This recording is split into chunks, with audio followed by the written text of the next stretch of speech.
नमस्कार दोस्तों, त्रिवेणी लर्निंग पर आप सभी का स्वागत है। मैं लेके आया हूँ आपकी ज्योग्राफी वाली क्लास, है ना। और हम पढ़ रहे हैं यहाँ पर क्लास 11th की जो एनसीईआरटी है ना।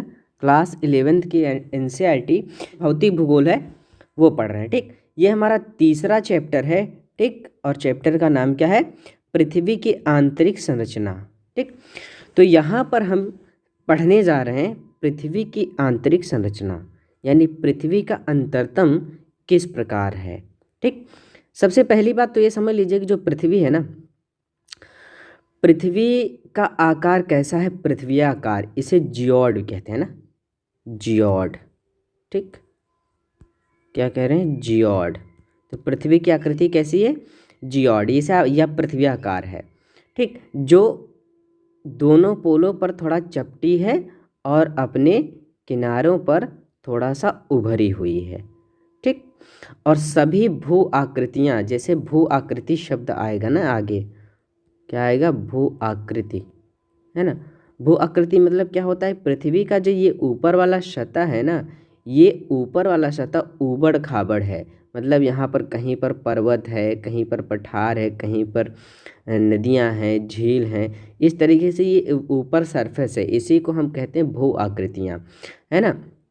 तो अब इस चैप्टर में यही बताया जाएगा कि भैया जो भू आकृति है ना, मतलब ये जो सरफेस है, सरफेस से जैसे जैसे गहराई में जाएंगे तो उस पृथ्वी के उस गहराई में केंद्र तक क्या स्ट्रक्चर है।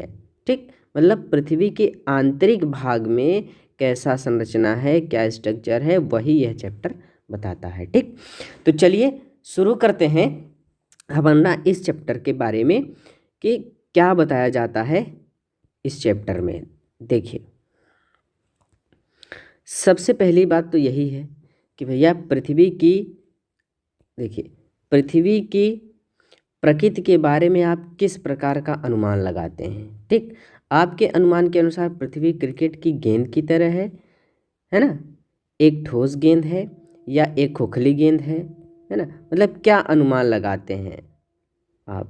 ठीक है ना। जैसे अब ये समझ लीजिए कि जिस पर चट्टानों की मोटी परत मंडल है, क्या आपने कभी टेलीविज़न पर ज्वालामुखी उद्गार देखा? ठीक, क्या आपको ज्वालामुखी से निकलती हुई गर्म लावा, मिट्टी, धुआं, आग, मैग्मा याद है? ठीक, तो अब ये है कि पृथ्वी की आंतरिक संरचना के बारे में हमें अप्रत्यक्ष प्रमाणों के आधार पर ही जानकारी प्राप्त होती है। ठीक, तो यहाँ पर कहने का मतलब क्या है कि पृथ्वी के आंतरिक भाग को अप्रत्यक्ष प्रमाण के आधार पर समझा जा सकता है। ठीक, अप्रत्यक्ष मतलब क्या है कि डायरेक्ट उसे देखा नहीं जा सकता, क्योंकि भैया पृथ्वी के आंतरिक भाग में न कोई पहुंच सका है और न पहुंच सकता है। ठीक, यानी इसका मतलब जो हमारी पृथ्वी है ना, जो पृथ्वी है, पृथ्वी के केंद्र तक पहुंचना इतना आसान नहीं है ना। अभी तक न कोई पहुंच सका है, ठीक, न पहुंच सकता है इस केंद्र तक। ठीक है ना, ये सरफेस है। तो इसीलिए जब हम इसे प्रत्यक्ष देख नहीं सकते तो हम क्या कर सकते हैं? अप्रत्यक्ष साधन, यही अप्रत्यक्ष प्रमाण के आधार पर ही इसकी आंतरिक संरचना के बारे में समझ सकते हैं। ठीक, पृथ्वी के धरातल का विन्यास ना, पृथ्वी के धरातल का बात कर रहा है, ये सरफेस की बात कर रहा है। जैसे पृथ्वी का ये जहाँ पर पर्वत है, पठार है ना, नदियाँ हैं, झील है, वो सरफेस की बात कर रहे हैं कि पृथ्वी के धरातल का विन्यास मुख्यतः भूगर्भ में होने वाली प्रक्रियाओं का परिणाम है। समझ रहे हैं? इसका मतलब क्या है कि जो आप पृथ्वी के ऊपर सरफेस पर देख रहे हैं ना, पृथ्वी के सतह पर, भूपर पट्टी पर जो भी चीज़ें देख रहे हैं ना, वो कहीं ना कहीं भूगर्भ में जो क्रियाएं चल रही हैं उसी का परिणाम है। ठीक, देखिए, अंतर्जात, ठीक, अंतर्जात और बहिर्जात प्रक्रियाएं लगातार भूदृश्य को आकार देती रहती हैं। ठीक, देखिए इस पॉइंट को बहुत अच्छे से समझिएगा, यहाँ समझा देता हूँ। ठीक, देखिए, जैसे अब ये समझ लीजिए कि मान लेते हैं हम कि पृथ्वी पर कोई सरफेस है, सरफेस में मान लीजिए ये पहाड़ी क्षेत्र है, ठीक। अब क्या हुआ कि भूगर्भिक हलचल के कारण पृथ्वी पर आंतरिक भाग में चट्टानों का क्या होता है, संचलन होता रहता है ना। अंतर्जात बल अंदर काम करता है, कहाँ, पृथ्वी के सरफेस पर, ठीक है ना। तो ये क्या करता है कि अंतर्जात बल के कारण क्या होता है, चट्टानों में मोड़ पड़ गया या और कुछ हो गया, चट्टानें एक दूसरे के नीचे अधिगमित हो गई, घुस गई, जिससे अब क्या हो रहा है, मान लीजिए ये पर्वत बन गया, ठीक। अब पर्वत बनने के बाद यहाँ तो आंतरिक बल काम कर रहा था, है ना, आंतरिक बल यहाँ काम कर रहा था, लेकिन पृथ्वी के ऊपर बाहर बाह्य बल काम करता है, ठीक है ना, क्या, बाह्य बल काम करता है। तो अब ये समझ लीजिए कि बाहरी बल में जैसे हवा है ना, पानी है, ठीक, पानी है, नदियाँ हैं, ये सब क्या करते हैं, वर्षा है, ये सब क्या करते हैं कि यहाँ पर ऊपरी सतह पर ये वाला जो एरिया है यहाँ पर कटाव करते हैं, ठीक। मतलब इस पूरे उठे हुए भाग को घिसते रहते हैं। कैसे, बरसात हुआ तो धीरे धीरे करके ये पर्वत क्या हो जाएगा, धीरे धीरे घिस जाएगा, है ना। तो ये अवशिष्ट पर्वत हो जाएगा, ठीक। अरावली इसका उदाहरण, अवशिष्ट हो जाएगा। तो यही बात कहा जा रहा है इस पॉइंट में कि जो आंतरिक भाग है, पृथ्वी का आंतरिक भाग, ये क्या कर रहा है, स्थल का निर्माण कर रहा है, नए नए स्थलों का निर्माण कर रहा है, नई नई चीज़ें, पहाड़, पर्वत, पठार, ये सब चीज़ें बना रहा है, यानी असमानता कर रहा है, असमानता का सृजन कर रहा है आंतरिक बल। लेकिन जो बाहरी बल है ना, ये समतल स्थापित कर रहा है, यानी अंतर्जात बल और बहिर्जात बल, ये दोनों मिल करके क्या कर रहे हैं, पृथ्वी पर नया दृश्य बना रहे हैं ना, नई आकृतियां का निर्माण करते जा रहे हैं, ठीक। वही बात यह पॉइंट यहाँ पर कर रहा था, ठीक। क्या कर रहा था, ये देखिए कि अंतर्जात व बहिर्जात प्रक्रियाएं लगातार भूदृश्य को आकार देती रहती हैं, है ना।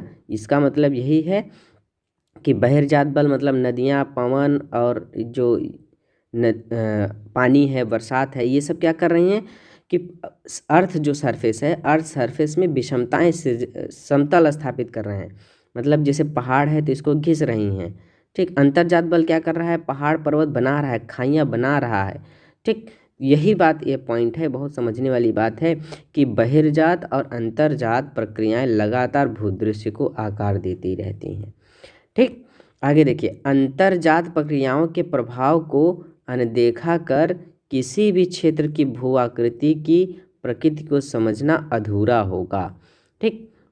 अर्थात ये हुआ कि अगर आप अंतर्जात प्रक्रिया को नहीं समझ रहे हैं ना, तो बिना अंतर्जात प्रक्रिया को समझे आप किसी भी क्षेत्र की जो भूगर्भिक हलचल है या भू आकृतियाँ हैं, जैसे पर्वत है, पठार है, अगर आप जहाँ पर्वत है, पठार है, उसके अंदर उसमें आंतरिक बल का अध्ययन अगर आप नहीं कर रहे हैं ना, तो आप इस पर्वत पठार का आप सही से अनुमान नहीं लगा सकते, कैसे इनका निर्माण हुआ है, क्या चीज़ हुआ है, आप नहीं कर सकते। तो ये क्या हो जाएगा, ये अधूरा होगा, ठीक। यही पॉइंट ये बात कर रहा है कि अंतर्जात प्रक्रियाओं के प्रभाव को अनदेखा कर किसी भी क्षेत्र की भूआकृति की प्रकृति को समझना अधूरा है ना। मतलब वहाँ पर्वत पठार क्यों है, कहीं न कहीं वो अंतर्जात बल से संबंध रख रहा है, ठीक। अर्थात क्या हुआ भैया कि किसी भी प्रदेश की भू आकृति को समझने के लिए भूगर्भिक क्रियाओं के प्रभाव को जानना आवश्यक है। यानी किसी भी क्षेत्र की, जैसे मान लीजिए कि किसी एरिया में पर्वत है, ठीक। तो अब इस पर्वत का अध्ययन करने के लिए ये बहुत ज़रूरी है जानना कि ये इसके अंदर, पृथ्वी के अंदर इस एरिया में क्या है, किस प्रकार का एक्टिविटीज़ हो रही है, कैसा बल काम कर रहा है। तभी आप क्या कर सकते हैं कि इस पर्वत के या इस भू आकृति को ठीक से समझ पाएंगे, ठीक। तो बिना भू आकृति, अगर आपको भू आकृति समझना है तो भूगर्भिक क्रियाओं को ज़रूर समझना पड़ेगा, ठीक। जैसे अब मान लीजिए एक उदाहरण ही ले लें कि भारत में आप देखें कि हिमालय पर्वत है ना, तो हिमालय पर्वत क्यों बना, आपको पता है कि जहाँ हिमालय पर्वत आज है वहाँ पहले टेथिस सागर था, ठीक। टेथिस सागर था और आज वहाँ पर हिमालय हो गया है। तो ऐसा क्यों हो रहा है? ऐसा अगर आप तभी समझ पाएंगे कि हिमालय क्यों बना, इसके लिए आप भूगर्भिक क्रियाओं को समझना पड़ेगा। ठीक, भूगर्भिक क्रिया में क्या है आपको पता है कि जो एक यूरेशियाई प्लेट थी ना, क्या यूरेशिया प्लेट थी यानी एशियाई प्लेट थी, और साउथ हेमिस्फीयर से जो गोंडवाना लैंड था, ठीक, गोंडवाना लैंड था, ये गोंडवाना लैंड उत्तर दिशा की तरफ धीरे धीरे खिसकना शुरू हुआ और जा कर के यूरेशियाई प्लेट से टकरा गया। ठीक, और इसी टेथिस सागर में क्या हो गया, फिर वलन पड़ने के कारण धीरे धीरे यहाँ पर हिमालय पर्वत बन गया। ठीक, तो वही बात है कि किसी भी प्रदेश की अगर भू आकृति को आपको समझना है तो वहाँ की भूगर्भिक क्रियाओं को समझना पड़ेगा। ठीक, इन सब के बारे में और डिटेल आगे बात होगी, अभी बस मोटी मोटी बात समझ लीजिए, जो ये शब्द कहे जा रहे हैं उसकी बात यहाँ पर की जा रही है। ठीक, मानव जीवन मुख्यतः अपनी क्षेत्रीय भू आकृति से प्रभावित होता है। ठीक, देखिए हर एक पॉइंट्स का एक मतलब है। मानव जीवन मुख्यतः अपनी क्षेत्रीय भू आकृति से प्रभावित होता है। ठीक, इसके बारे में पीछे बात भी हो भी गई थी, है ना, कि मतलब जैसे किसी एरिया में, कोई एरिया मान लीजिए पहाड़ी एरिया है, ठीक, तो वहाँ पर पहाड़ी एरिया में जो लोग रहेंगे उनका जीवन कैसे होगा, ठीक, वो अपना जीवन कैसे चलाएंगे। तो अब क्या है कि वो पहाड़ में रहते हैं या पहाड़ी क्षेत्र में रहते हैं, तो उनका ज़्यादातर जो जीवन है वो पहाड़ी में जिस तरीके से रहते हैं, सर्वाइव करते हैं, उसी तरीके से वहाँ पे सर्वाइव करेंगे। ठीक, तो जैसा वहाँ की भू आकृति होगी ना, वैसा ही मानव जीवन भी वहाँ से प्रभावित होगा। ठीक, तो अब जैसे पहाड़ी एरिया है तो यहाँ पर गेहूँ चावल वगैरह की खेती नहीं हो पाएगी ना, तो यहाँ पर बागवानी वगैरह होगी। ठीक, तो इसी तरीके से इनका यहाँ पर सांस्कृतिक कल्चर भी डेवलप होगा, है ना। ठीक, यहाँ पर बर्फीली अगर एरिया है, ठंडा एरिया है जहाँ पर, तो वहाँ पर लोग क्या करेंगे, ज़्यादातर गर्म वस्तुएं, गर्म भोजन ग्रहण करेंगे ना, जिससे उनको गर्मी मिल सके। ठीक, मोटे कपड़े, ऊनी कपड़े पहनेंगे। वही बात यहाँ पर कही जा रही है कि जो मानव जीवन है ना, मुख्यतः अपनी क्षेत्रीय भू आकृति से प्रभावित होता है। ठीक, इसीलिए भूदृश्य के विकास को प्रभावित करने वाले सभी कारकों के विषय में जानना आवश्यक है। ठीक, यानी जो भूदृश्य को के विकास में सहायता करते हैं, ऐसे सभी फैक्टर को आपको जानना पड़ेगा। ठीक, तो कौन कौन से फैक्टर हैं, वो अंतर्जात बल हैं और बहिर्जात बल हैं, जिसके कारण कहीं का भूदृश्य विकास होता है। ठीक, तो अंतर्जात बल जो होता है, अंतर्जात जो बल होगा वो पहाड़ बनाएगा, पर्वत बनाएगा, खैया बनाएगा। ठीक, जो बहिर्जात बल है वो उसी को समतल करेगा। तो मतलब ये दोनों मिलकर के भूदृश्य के विकास को प्रभावित करते हैं, ये कारक हैं। ठीक, आगे देखिए, यह समझने के लिए कि पृथ्वी में कंपन होता है, ठीक, या सुनामी लहरें कैसे पैदा होती हैं, यह जरूरी है कि हमें पृथ्वी की आंतरिक संरचना का विस्तृत ज्ञान हो। ठीक, यानी आंतरिक संरचना का ज्ञान हमें क्यों होना चाहिए, यही कि पृथ्वी में कंपन क्यों हो रहा है, सुनामी लहरें क्यों हो रही हैं, ठीक, भूदृश्य कैसे बन रहे हैं। अगर आपको ये सब जानना है तो पृथ्वी की आंतरिक संरचना का विस्तृत ज्ञान होना जरूरी है। ठीक, पीछे आपने पढ़ ही लिया कि जो पृथ्वी है, पृथ्वी का निर्माण के बारे में पीछे आपने पढ़ा। ठीक, पिछली वीडियो में उसके बारे में बताया गया है, पृथ्वी की उत्पत्ति से संबंधित एक चैप्टर है ना, उसे जा करके आप वीडियो देख लेंगे, आपको चीज़ें समझ में आ गई। तो देखिए, आपने उस अध्याय में पढ़ा है कि पृथ्वी का निर्माण करने वाली जो क्रस्ट है यानी भूपर्पट्टी और जो कोर है ना, तो भूपर्पट्टी से क्रोड तक सभी पदार्थ परतों के रूप में विभाजित हैं। ठीक, किसमें, परतों के रूप में विभाजित है। पिछले चैप्टर में ये बात बताई भी गई है कि भूपर्पट्टी से क्रोड तक सभी पदार्थ परतों के रूप में विभाजित हैं। ठीक, अब देखिए, यह जानना भी अत्यंत रोचक है कि वैज्ञानिकों ने कैसे इन परतों के संबंध में जानकारी प्राप्त की। ठीक, और प्रत्येक परत की विशेषताओं के बारे में अनुमान लगाया। ठीक, हम इस अध्याय में यही सब बातें करेंगे कि पृथ्वी की आंतरिक संरचना कैसी है। ठीक, पहली बात देखिए कि भूगर्भ की जानकारी के साधन क्या क्या हैं। भूगर्भ मतलब पृथ्वी के अंदर की जानकारी के साधन क्या क्या है, मतलब किस तरीके से हम पृथ्वी की आंतरिक संरचना के बारे में जान सकते हैं। पहली बात तो यह है कि एक फैक्ट है कि पृथ्वी की त्रिज्या कितना है, 6378 किलोमीटर है। और यही मानना पड़ेगा क्योंकि भैया NCERT में जो है आप उसे मानेंगे, कहीं कहीं मिलेगा 6371 किलोमीटर, है ना। लेकिन नई NCERT है, ये 2024-25 की है भाई, है ना। ये चीज़ याद रखिएगा। देखिए यहाँ पर ये देख लीजिए, देख रहे हैं ये 24-25 की NCERT है, एकदम लेटेस्ट है। तो वही मैं पढ़ा रहा हूँ यहाँ पर, ठीक। तो यहाँ पर क्या हो रहा है भैया कि पृथ्वी की त्रिज्या लगभग कितनी है, 6378 किलोमीटर है। पृथ्वी की आंतरिक परिस्थितियों के कारण यह संभव नहीं है कि कोई पृथ्वी के केंद्र तक पहुंचकर उसका निरीक्षण कर सके, है ना। यानी अब पृथ्वी की आंतरिक स्थिति ऐसी है कि उसके केंद्र तक यानी 6378 किलोमीटर तक पहुंचना, उसका निरीक्षण करना इतना आसान नहीं है, ये संभव नहीं है, यही बताया जा रहा है, ठीक। देखिए वहाँ के पदार्थ का कुछ नमूना प्राप्त कर सकें, ठीक, ऐसा संभव नहीं है। यह आश्चर्य की बात है कि ऐसी परिस्थितियों में भी वैज्ञानिक हमें यह बताने में सक्षम हुए हैं कि भूगर्भ की संरचना कैसी है, ठीक। और इतनी गहराई पर किस प्रकार के पदार्थ पाए जाते हैं, ये हमें वैज्ञानिक बताने में सक्षम है, ठीक। देखिए पृथ्वी की आंतरिक संरचना के विषय में हमारी अधिकतर जानकारी परोक्ष रूप से प्राप्त अनुमानों पर आधारित है ना, क्योंकि उसे प्रत्यक्ष रूप से तो देखना संभव नहीं है, तो इसीलिए परोक्ष रूप से ही उसका अनुमान लगा सकते हैं ना। फिर भी देखिए इस जानकारी का कुछ भाग प्रत्यक्ष प्रेक्षणों और पदार्थ के विश्लेषण पर भी आधारित होता है। मतलब क्या है कि पृथ्वी की आंतरिक संरचना हम दो रूपों से जान सकते हैं, दो प्रकार से।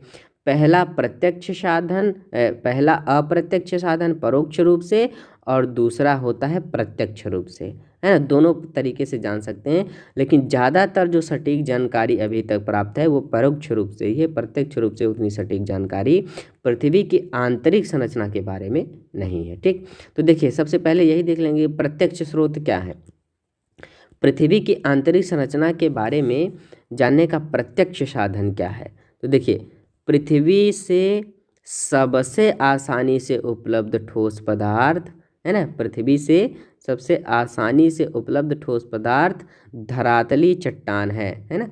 मतलब ये जो चट्टान है, एक तो इससे हम कुछ अनुमान लगाते हैं, अथवा वे चट्टानें हैं जो हम खनन क्षेत्रों से प्राप्त करते हैं।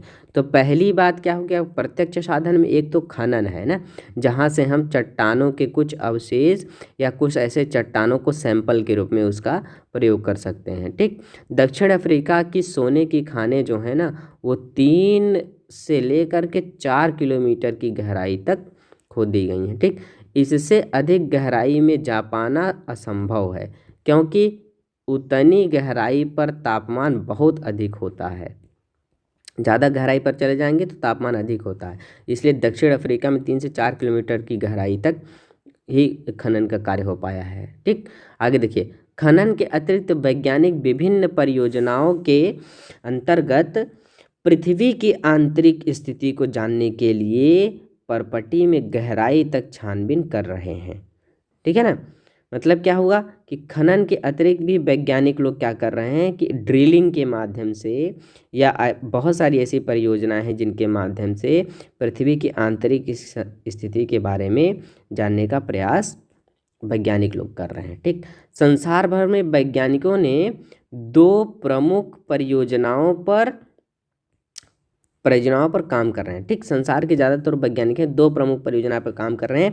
पहला है डीप सी ड्रिलिंग प्रोजेक्ट, है ना, मतलब गहरे समुद्र में प्रवेधन परियोजना, ड्रिलिंग कर रहे हैं गहरे समुद्र में, ठीक। दूसरा क्या होता है समन्वित महासागरीय प्रवेधन परियोजना, ठीक, यानी इंटीग्रेटेड ओशन ड्रिलिंग प्रोजेक्ट, ठीक। एक तो हो गया ओशन, है ना, डीप ओशन ड्रिलिंग प्रोजेक्ट, और दूसरा होता है इंटीग्रेटेड ओशन ड्रिलिंग प्रोजेक्ट। ठीक, आज तक सबसे गहरा ड्रिलिंग यानी प्रवेधन अंटार्कटिक महासागर में कोला क्षेत्र में 12 किलोमीटर की गहराई तक किया गया है, ये याद रखिए। Sorry, Arctic. ठीक, तो आज तक सबसे गहरा ड्रिलिंग कहाँ? आर्कटिक महासागर में। आर्कटिक महासागर में कोला कोला क्षेत्र में 12 किलोमीटर की गहराई तक किया गया है। ठीक, तो आर्कटिक क्षेत्र में कोला एक जगह है जहाँ पर 12 किलोमीटर की गहराई तक ड्रिलिंग किया गया है। ठीक, देखिए, इन परियोजनाओं तथा बहुत सी अन्य गहरी खुदाई परियोजनाओं के अंतर्गत विभिन्न गहराई से प्राप्त पदार्थों के विश्लेषण से हमें पृथ्वी की आंतरिक संरचना से संबंधित असाधारण जानकारी प्राप्त होती है। ठीक, तो एक तो हो गया, देखिए, प्रत्यक्ष साधन में एक तो हो गया खनन, है ना, दूसरा हो गया ये ड्रिलिंग। ठीक, तीसरा जो साधन हो सकता है वो क्या है? ज्वालामुखी ना, ज्वालामुखी उद्गार होता है, तो इसको भी हम प्रत्यक्ष रूप से देख सकते हैं कि पृथ्वी के अंदर से क्या चीज़ निकल के आ रहा है, मैग्मा बाहर आ रहा है, तो उसमें किस टाइप के पदार्थ हैं ना, क्या चीज़ें हैं, तो इससे पता चलता है कि पृथ्वी के अंदर क्या है। तो ज्वालामुखी उद्गार प्रत्यक्ष जानकारी का एक अन्य स्रोत है। ठीक, जब कभी भी ज्वालामुखी उद्गार से लावा पृथ्वी के धरातल पर आता है, देख रहे हैं ना, ज्वालामुखी उद्गार से लावा पृथ्वी के धरातल पर आता है, यह प्रयोगशाला अन्वेषण के लिए उपलब्ध होता है। ठीक, जब ज्वालामुखी फूटता है वहाँ से जो लावा बाहर आता है उसको प्रयोगशाला में ले जाकर उसका पर्यवेक्षण निरीक्षण, ठीक, प्रयोग करते हैं। यद्यपि इस बात का निश्चय कर पाना कठिन होता है कि यह मैग्मा कितनी गहराई से निकला है। ठीक, तो बहुत ज़्यादा गहराई तक ज्वालामुखी से जानकारी प्राप्त नहीं होती। जहाँ से ज्वालामुखी आ रहा है जिस जगह से, वहाँ का मैग्मा का विश्लेषण करके ही प्राप्त कर सकते हैं उसकी जानकारी। ठीक, अब देखिए यहाँ पर अप्रत्यक्ष स्रोत है। ठीक, तो अप्रत्यक्ष स्रोत में देखिए पदार्थ के गुणधर्म के विश्लेषण से पृथ्वी के आंतरिक भाग की अप्रत्यक्ष जानकारी प्राप्त होती है। ठीक, किससे? पदार्थ के गुणधर्म के विश्लेषण से पृथ्वी के आंतरिक भाग की अप्रत्यक्ष जानकारी प्राप्त होती है, ये चीज़ ध्यान रखिएगा। आगे देखिए, खनन क्रिया से हमें पता चलता है कि पृथ्वी के धरातल में गहराई बढ़ने के साथ साथ तापमान एवं दाब में वृद्धि होती है। ठीक, जैसे अब देखिए खनन से तो ये पता चल गया कि धरातल में गहराई पर जाएंगे तो तापमान और दाब में वृद्धि होगी। ठीक, इतना ही नहीं, हमें यह भी पता चलता है क्या कि गहराई बढ़ने के साथ साथ पदार्थ का घनत्व भी बढ़ता है। तो क्या क्या भैया, जैसे जैसे पृथ्वी के अंदर जाते जाएंगे तो तापमान, दबाव, घनत्व ये सब बढ़ता जाता है। ठीक, जैसे जैसे पृथ्वी के अंदर जाएंगे, गहराई में जाएंगे, वैसे वैसे ये सब बढ़ता जाएगा। ठीक, आगे देखिए, तापमान, दबाव, घनत्व में इस परिवर्तन की दर को आंका जा सकता है। ठीक, पृथ्वी की कुल मोटाई को ध्यान में रखते हुए वैज्ञानिकों ने विभिन्न गहराइयों पर पदार्थ के तापमान, दबाव, घनत्व के मान को अनुमानित किया है। ठीक, प्रत्येक परत के संदर्भ में इन लक्षणों का सविस्तार वर्णन इसी अध्याय में आगे मिलेगा आपको। ठीक, देखिए पृथ्वी की आंतरिक जानकारी का दूसरा अप्रत्यक्ष स्रोत क्या है? उल्काएं। ठीक, उल्का जो पृथ्वी पर कभी कभी गिर जाती है ना, धरती पर पहुंचती हैं। हालांकि हमें यह भी ध्यान रखना चाहिए कि उल्काओं के विश्लेषण के लिए उपलब्ध जो पदार्थ पृथ्वी के आंतरिक भाग से प्राप्त नहीं हुआ है, यानी उल्काओं का अध्ययन करके हम पृथ्वी की आंतरिक जानकारी प्राप्त करते हैं, लेकिन ये भी बात है कि भैया उल्का तो ऊपर से आया है, तो उसका अध्ययन करके हम पृथ्वी के आंतरिक संरचना के बारे में जानकारी प्राप्त करना ये बहुत ज़्यादा सटीक मामला नहीं होता। ठीक, परंतु उल्काओं से प्राप्त पदार्थ और उनकी संरचना पृथ्वी से मिलती जुलती है ना। ये उल्काएं वैसे ही पदार्थ के बने ठोस पिंड हैं जिनसे हमारा ग्रह यानी पृथ्वी बना है। तो यही अनुमान लगाया जाता है कि पृथ्वी की आंतरिक जानकारी के लिए उल्काओं का अध्ययन एक अन्य महत्वपूर्ण स्रोत हो सकता है। ठीक, लेकिन फिर भी ये ध्यान रखना होगा कि आंतरिक भाग के बारे में स्रोत।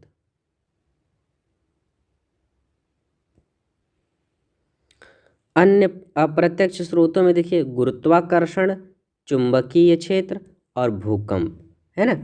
देखिए अप्रत्यक्ष स्रोतों में और क्या हो गया, एक तो गुरुत्वाकर्षण, चुंबकीय क्षेत्र और भूकंप संबंधी क्रियाएं शामिल हैं। ठीक, अप्रत्यक्ष साधनों में देखिए क्या क्या था, उल्का था, है ना, उल्का से हम अप्रत्यक्ष साधन है, गुरुत्वाकर्षण है, चुंबकीय क्षेत्र, भूकंप है। ठीक, आगे देखिए पृथ्वी के धरातल पर भी विभिन्न अक्षांशों पर गुरुत्वाकर्षण बल एक समान नहीं होता, है ना। इसका मतलब क्या हुआ, जैसे गुरुत्वाकर्षण के से हम पृथ्वी की आंतरिक संरचना जान सकते हैं, लेकिन बात यह है कि पृथ्वी के धरातल पर आप देखेंगे कि विभिन्न अक्षांशों पर गुरुत्वाकर्षण बल समान नहीं है। कैसे भैया, ध्रुवों पर यह सबसे अधिक होता है। ठीक, गुरुत्वाकर्षण बल ध्रुवों पर सबसे अधिक होता है, जबकि भूमध्य रेखा पर कम होता है ना। जैसे जैसे आप भूमध्य रेखा से ध्रुवों पर जाएंगे गुरुत्वाकर्षण बल बढ़ता जाएगा, ठीक है ना। तो ध्रुवों पर सबसे अधिक गुरुत्वाकर्षण बल होता है, भूमध्य रेखा पर सबसे कम गुरुत्वाकर्षण बल होता है। ठीक, यहाँ पर अब आगे देखिए पृथ्वी के केंद्र से, जैसे पृथ्वी हो गई, पृथ्वी का ये केंद्र हो गया, तो पृथ्वी के केंद्र से दूरी अधिक होने के कारण देखिए ये यहाँ और यहाँ, ठीक, ये पोल हो गया, यहाँ पर गुरुत्वाकर्षण ज़्यादा है, भूमध्य रेखा पर कम है। तो वही बात यहाँ कही जा रही है कि पृथ्वी के केंद्र से दूरी के कारण गुरुत्वाकर्षण बल ध्रुवों पर अधिक और भूमध्य रेखा पर कम होता है। देख रहे हैं ना, ध्रुवों पर अधिक है जबकि भूमध्य रेखा पर कम है। और ऐसा क्या है कि पृथ्वी के केंद्र से दूरी के कारण गुरुत्व का मान पदार्थ के द्रव्यमान के अनुसार भी बदलता है, ठीक है ना। अगर पदार्थ का द्रव्यमान जैसा है वैसा गुरुत्व भी होगा। पृथ्वी के भीतर पदार्थों का असमान वितरण भी, पृथ्वी के भीतर पदार्थों का असमान वितरण भी इस भिन्नता को प्रभावित करता है। ठीक, मतलब कहीं सोना है, कहीं चांदी है, कहीं एल्युमिनियम है, कहीं लोहा है, तो पदार्थों का असमान वितरण है ना, इस भिन्नता को प्रभावित करता है कौन, गुरुत्व। आगे देखिए अलग अलग स्थानों पर गुरुत्वाकर्षण की भिन्नता अनेक अन्य कारकों से भी प्रभावित होती है। ठीक, इस भिन्नता को गुरुत्व विसंगत यानी ग्रेविटी एनोमली कहा जाता है। ठीक, ये भी याद रखिएगा कि हर जगह गुरुत्वाकर्षण बल समान नहीं है, जो गुरुत्व है अलग अलग जगहों पर अलग अलग है, इसी को कह रहे हैं क्या, ग्रेविटी एनोमली यानी गुरुत्व विसंगति कह रहे हैं। ठीक, चलिए आगे देखिए गुरुत्व विसंगति हमें भूपर्पट्टी में पदार्थ के द्रव्यमान के वितरण की जानकारी देते हैं, ठीक है ना। गुरुत्व विसंगति हमें क्या कर रहे हैं, भूपर्पट्टी में पदार्थ के द्रव्यमान के वितरण की जानकारी देते हैं। चुंबकीय सर्वेक्षण भी भूपर्पट्टी में चुंबकीय पदार्थ के वितरण की जानकारी देते हैं। ठीक, देखिए भूकंपी गतिविधियां यही सबसे ज़्यादा सर्वमान्य है ना, बहुत सारे साधन हैं लेकिन सबसे ज़्यादा भूकंपी गतिविधियां भी पृथ्वी की आंतरिक संरचना का एक महत्वपूर्ण स्रोत है। यहाँ हम भूकंप के बारे में इस विस्तार से देखेंगे कि ये किस प्रकार से पृथ्वी की आंतरिक संरचना के बारे में बता